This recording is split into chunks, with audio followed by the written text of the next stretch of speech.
Hello friends, मैं मित्र अच्छे होंगे, मस्त होंगे, बढ़िया होंगे। आपकी तैयारी बेहतरीन चल रही होगी बोर्ड परीक्षा सन 2025 की। ठीक है, तो आज देखा है वेरी इंपोर्टेंट टॉपिक जिसका नाम है निरक्षीय स्थिति पर विद्युत क्षेत्र की तीव्रता। निरक्षीय स्थिति पर विद्युत क्षेत्र की तीव्रता हमने कल अक्षेप कराया था, आज कराने वाले हैं निरक्षेप। ठीक है, तो टॉपिक करते हैं शुरू। अगर वीडियो अच्छी लगे तो लाइक और कमेंट शेयर जरूर करना। ठीक है, और हमारे चैनल को सब्सक्राइब जरूर करना। ठीक है, तो टॉपिक करते हैं शुरू। निरक्षीय स्थिति में विद्युत क्षेत्र की तीव्रता या विद्युत द्विध्रुव आघूर्ण के कारण निरक्षीय स्थिति में विद्युत क्षेत्र की तीव्रता कहाँ पर, पी पर, इस पर।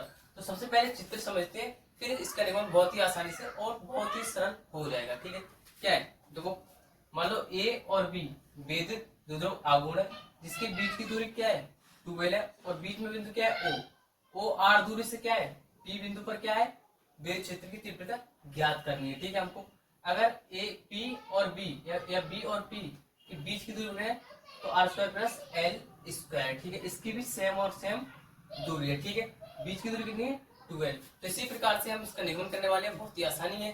तो वीडियो अच्छी लगे तो लाइक और कमेंट शेयर जरूर करना। ठीक है, सबसे पहले माना ए बी विद्युत ध्रुव आघूर्ण है। मैंने बोला ए और बी विद्युत ध्रुव आघूर्ण है। ठीक है, जिस पर विद्युत आवेश क्या है, क्यू माइनस और क्यू प्लस। ठीक है, क्यू माइनस और क्यू प्लस। ठीक है, ए बी के बीच की दूरी 12, ए और बी के बीच की दूरी 12। ठीक है, मध्य बिंदु ओ है, जहां से आर दूरी पर मध्य बिंदु ए और बी के मध्य बिंदु क्या है, ओ है, जहां से आर दूरी पर क्या है, पी। आर जहां से आर दूरी पर क्या है, पी, जहां से आर दूरी पर पी है, और जहां पर क्या है, विद्युत क्षेत्र की तीव्रता ज्ञात करनी है। ओ से आर दूरी पर पी है, जहां पर विद्युत क्षेत्र की तीव्रता ज्ञात करनी है। ठीक है, किस प्रकार से करेंगे इसको हम समझते हैं। ठीक है, सबसे पहले क्या है, माइनस क्यू के कारण पी पर तीव्रता, या फिर माइनस क्यू के कारण विद्युत क्षेत्र की तीव्रता कहां पर, पी पर। ये भी लिख सकते हो, फिर ऐसे भी लिखते हो,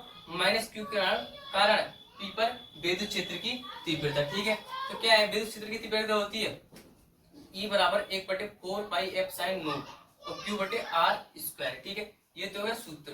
ठीक है, अब आर स्क्वायर कहां पर है, किसके कारण है, माइनस क्यू के। तो माइनस क्यू ये, तो यहाँ से क्या है, पी यहाँ पर, यहाँ तक, तो ए और पी, तो हमने लिख दिया इसकी आर की जगह ए पी। ठीक है, अब ए पी के बीच की दूरी कितनी है, R square minus L square, इसकी और उसकी सेम दूरी है। ठीक है, तो हमने क्या है, ये दूरी यहाँ पे लिख दी। ठीक है, तो ये बन गई समीकरण 1। ठीक है, कुछ नहीं है, कॉस इजीली है। ठीक है, मतलब कि इसकी आर का मान जो है R square plus L square, मतलब R square minus L square, ये मान है। ठीक है, इसका भी सेम मान है। ठीक है, ये मान रख दिया मैंने। इसी प्रकार समीकरण क्यू प्लस के लिए ऐसा एक मतलब माइनस के लिए है, इस प्रकार क्यू प्लस के लिए, क्यू प्लस के कारण पी पर तीव्रता। अब क्यू प्लस के कारण पी पर तीव्रता फर्स्ट सेकंड में और फर्स्ट में माइनस के कारण। ठीक है, तो अब क्यू प्लस के कारण, तो क्यू प्लस किस प्रकार से आप समझते हैं, ये सेम टू सेम ऐसे ही है। ई बराबर 1/4 pi epsilon naught R square, E बराबर 4 पाई एप्सिलॉन नॉट, और क्यू बराबर बीपी, बी और पी, मतलब कि बी से पी, क्यू प्लस के कारण। ठीक है, अब इसके बीच की दूरी क्या है, बी और पी के R square plus L square, तो R square plus L square. ठीक है, अब क्या है, समीकरण 2। अब परिणामी तीव्रता का सूत्र होता है, परिणामी तीव्रता से परिणामी तीव्रता होती है ई बराबर E1 और E2 होती है, लेकिन यहाँ पर cos थीटा इसलिए लगाया है क्योंकि थीटा यहाँ पर थीटा cos बन गया है। ठीक है, इसलिए cos इसलिए लगाया गया। ठीक है, तो E बराबर E1 cos थीटा और E2 cos थीटा। अब क्या है, समीकरण 1 और 2 को क्या है, 1 और 2 से क्या है, हम उनको जोड़ते हैं। ठीक है, इसमें मान रखते हैं, किसमें, परिणामी तीव्रता में। ठीक है, तो ये क्या है, E बराबर 1/4 पाई एप्सिलॉन नॉट और क्यू बराबर आर स्क्वायर, समीकरण 1 ये है। ठीक है, इतनी। ठीक है, ये वाली, और इसमें भी ये ऐसी 1 है। ठीक है, ये वाली समीकरण 1। ठीक है, मतलब कि एक समीकरण ये वाली। ठीक है, E बराबर 4 पाई एप्सिलॉन नॉट क्यू बटे आर स्क्वायर और एल स्क्वायर। अब कॉस थीटा का है ये वाला, तो इसका मान तो E1 का ये है, E1 का, और E2 का मान क्या है, ये है। ठीक है, E1 और E2। ठीक है, तो E2 का मान हमने ये रख दिया, E1 और E2, ये भी ये सेम है। ठीक है, तो ये मान रख दिया हमने यहाँ पर, और cos थीटा ये, तो cos थीटा उतार दिया इस प्रकार। ठीक है, यहाँ से कॉमन क्या है, Q बटे R square L square, same है। ठीक है, तो E बराबर 1/4 पाई एप्सिलॉन नॉट बराबर क्यू बटे R square plus L square, ठीक है, सेम है दोनों, तो इसको ये उतार लिया एक, ठीक है, एक उतार लिया, ये भी सेम है तो एक उतार लिया, ठीक है। अब 2 cos थीटा, एक और 2 तो हो गया 2 cos थीटा, ठीक है। फिर क्या है, ई बराबर 1/4 मतलब ये 2 cos थीटा कहाँ से आया आप सोच रहे होगे, तो एक cos थीटा ये है और एक ये, तो 2 cos थीटा, ठीक है। अब cos थीटा का मान क्या होता है, 1/2 होता है, ठीक है। तो यहाँ पर क्या है, cos थीटा होता क्या है, कर्ण लंब आधार, आपने पढ़ रखा होगा हाई स्कूल में, लाल बट्टे का सूत्र पढ़ा होगा, ठीक है। तो उसमें से क्या है, कर्ण बटे आधार, कर्ण बटे आधार, ठीक है, आधार और कर्ण, ठीक है। तो इसमें मतलब ये कर्ण है वो तो ये है बीपी, और आधार क्या है ए बी, इसका मान क्या है, ए बी का मान क्या है 12, और इसकी दूरी कितनी है बीपी की, R square plus L square, तो ये इसकी जगह मार्क दी जाएंगे, ठीक है। 12 आधार ये हो गया, और कर्ण क्या है R square plus L square, ये मान लिया गया, ठीक है, सही है। इसी प्रकार है ये बराबर 1/4 पाई एप्सिलॉन नॉट क्यू बटे R square plus L square, और 2ql क्या है 2ql, क्यू तो ये है, ठीक है, और यहाँ पर क्या है 2ql, ये यहाँ पर गुणा में आ गया, ठीक है, और ये सेम रहेंगे, R square plus L square, R square plus L square, ठीक है।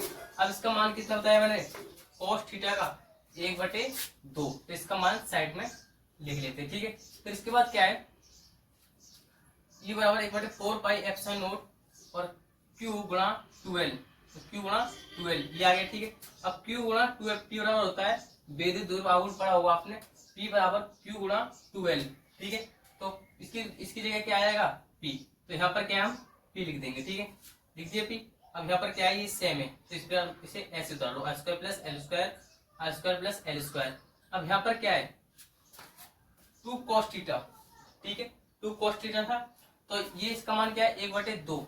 अब ये जो 2 है हमने ये तो इस पर छोड़ दिया, तो 2 क्या है यहाँ पर ये आ जाएगा, ठीक है। तो इसका मान कितना होगा, प्लस करेंगे 3/2, 3/2 हो गया जब यहाँ पर आएगा, ये बराबर 1/4 पाई एफ साइन नोट पी बराबर R square plus L square, 3/2, 3/2 क्या है, 3 से क्या हुआ यहाँ पर क्या होगा, आर की तुलना में क्या है एल तो छोटा है, आर की तुलना में एल छोटा है, फिर क्या होगा आर की तुलना में एल छोटा है तो हम एल को छोड़ देंगे, इस एल को क्या है छोड़ देंगे, ठीक है, छोड़ देंगे एल को। फिर क्या है ई बराबर 1/4 पाई एप्सिलॉन नॉट, तो पी बटे में आर स्क्वायर मतलब कि जब एल छोड़ दिया तो आर स्क्वायर बचा।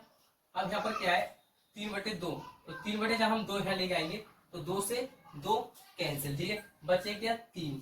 अब क्या होगा ई बराबर 1/4 पाई एफ साइन नोट और पी बटे 3, ठीक है, बटे में क्या है 3, और इसका मतलब कि 3 ये वाले थे यहाँ पर आ गए, ये क्या है इसका निगमन है।